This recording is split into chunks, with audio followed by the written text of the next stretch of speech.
Plus two കഴിഞ്ഞതിന് ശേഷം കേരളത്തിന് പുറത്ത് ബാംഗ്ലൂർ, ചെന്നൈ, മാംഗ്ലൂർ, കോയമ്പത്തൂർ അങ്ങനത്തെ സ്ഥലങ്ങളിൽ, അങ്ങനത്തെ നഗരങ്ങളിൽ പഠിക്കാൻ ആഗ്രഹിക്കുന്ന കുട്ടികളാണ് നിങ്ങൾ. അങ്ങനെയെങ്കിൽ ഈ വീഡിയോ നിങ്ങൾ മുഴുവൻ കണ്ടോളി. 80-ൽ കൂടുതൽ കോളേജുകളിൽ 1000-ന്റെ മേലെ കുട്ടികളെ സ്കോളർഷിപ്പോട് കൂടി പഠിപ്പിക്കുന്ന ഏക സ്ഥാപനം അവിടെയാണ് പ്രശ്നം നമ്മളുള്ളത്. പഠിക്കാൻ ഉദ്ദേശിക്കുന്ന കോളേജിന്റെ അടിസ്ഥാന വിവരങ്ങൾ, അതുപോലെ വിദ്യാഭ്യാസ വായ്പ, അഡ്മിഷനുള്ള യാത്രാ സൗകര്യം, ഫീസ് തവണകളായിട്ട് അടക്കാനുള്ള സൗകര്യം, പഠനത്തോടൊപ്പം നിങ്ങൾ പാർട്ട് ടൈം ജോബ് ചെയ്യാൻ താല്പര്യമുണ്ടെങ്കിൽ അതിനുള്ള സൗകര്യങ്ങൾ, അങ്ങനെ ഒരു വിദ്യാർത്ഥിക്ക് എന്തൊക്കെ വേണോ A to Z കാര്യങ്ങൾ ഈ ഒരു സ്ഥാപനം നിങ്ങൾക്ക് വേണ്ടി ചെയ്തു തരും. ഇനി നിങ്ങൾക്ക് ഇന്ത്യക്ക് പുറത്ത് പഠിക്കണമെന്നുണ്ടെങ്കിൽ അതിനുള്ള സൗകര്യം കൂടി ഇവർ ഒരുക്കി തരും. സയൻസ്, കൊമേഴ്സ്, ഹ്യൂമാനിറ്റീസ് ഏതുമാട്ടെ അടുത്ത വർഷത്തേക്കുള്ള പ്രീ ബുക്കിംഗ് വരെ ആരംഭിച്ചിട്ടുണ്ട്. 5 വർഷത്തിലധികമായി നമ്മൾ അഡ്മിഷൻ രംഗത്ത് പ്രവർത്തിച്ചുകൊണ്ടിരിക്കുന്നു.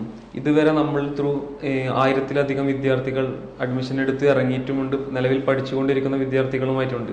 കേരളത്തിന് പുറമെ തമിഴ്നാട്, കർണാടകയിലും നമ്മൾ 80-ലധികം കോളേജുകളുമായി ഡയറക്റ്റാണ് ഇതുവരെ അഡ്മിഷൻ കാര്യങ്ങളെല്ലാം ചെയ്തുകൊണ്ടിരിക്കുന്നത്. ഇനി അബ്രോഡും നമ്മൾ അഡ്മിഷൻ കാര്യങ്ങളെല്ലാം ചെയ്തുകൊണ്ടിരിക്കുന്നുണ്ട്.